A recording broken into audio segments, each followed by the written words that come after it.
This video is for parents of students in Year 9 who are about to make their option choices.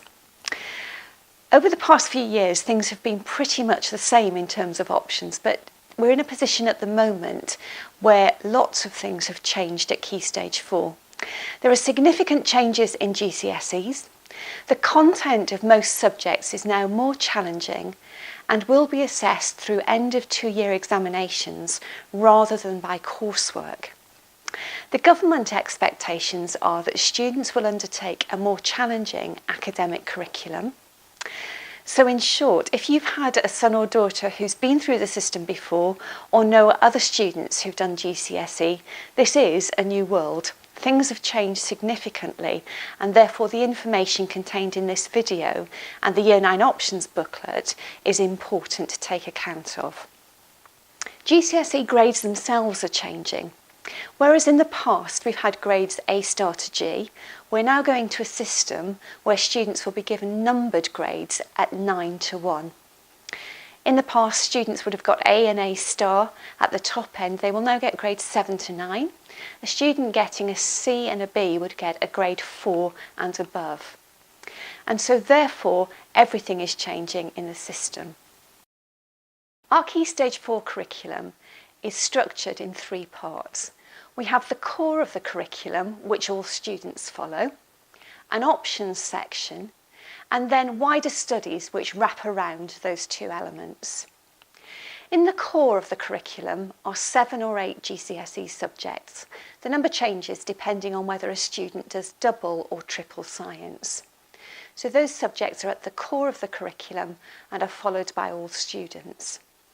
In addition, students follow 3 GCSE options which they choose, and then they follow a group of wider studies that are timetabled for them. Those include PE, study skills, sex and relationships education, and careers education and guidance. And alongside those, there are a wide number of other opportunities through assemblies, talks, careers fairs, trips and visits linked to subjects, and so on. This video particularly looks at the option choices, and so we're going to spend a little bit of time looking at those options in more detail. There is a wide range of choices for students, and they must make 3 option choices and a reserve choice.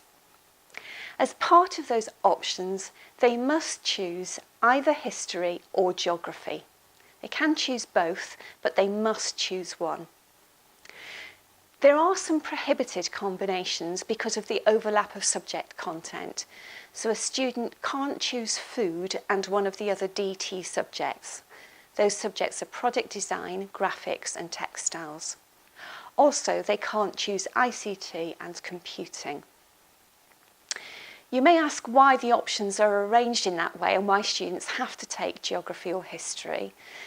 The government is recommending that the vast majority of students undertake the English baccalaureate subjects, and there's more information in the options booklet about this particular issue.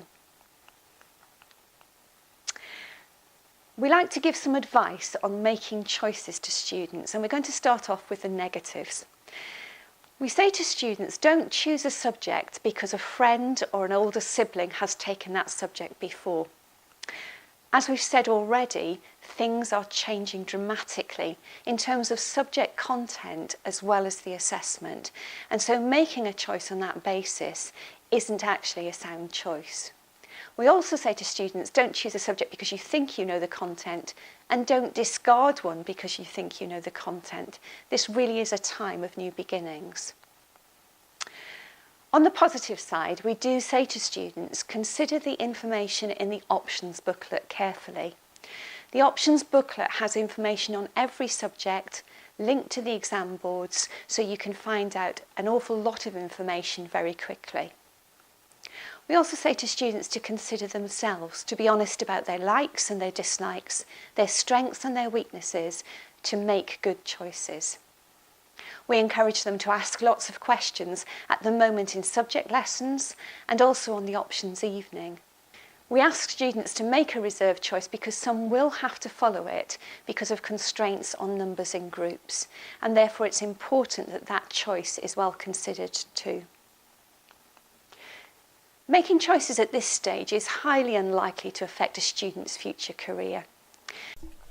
Further information on the implications of choices for careers will be available on our options evening, as will more information on the option subjects themselves. This week, students are being introduced to the process. They will receive their option booklet and form on Friday the 18th of January.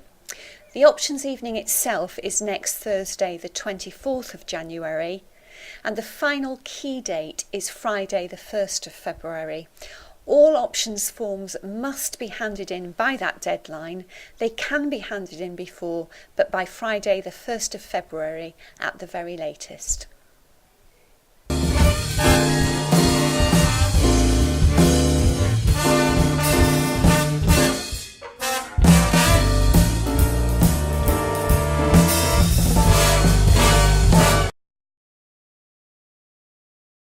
Yes.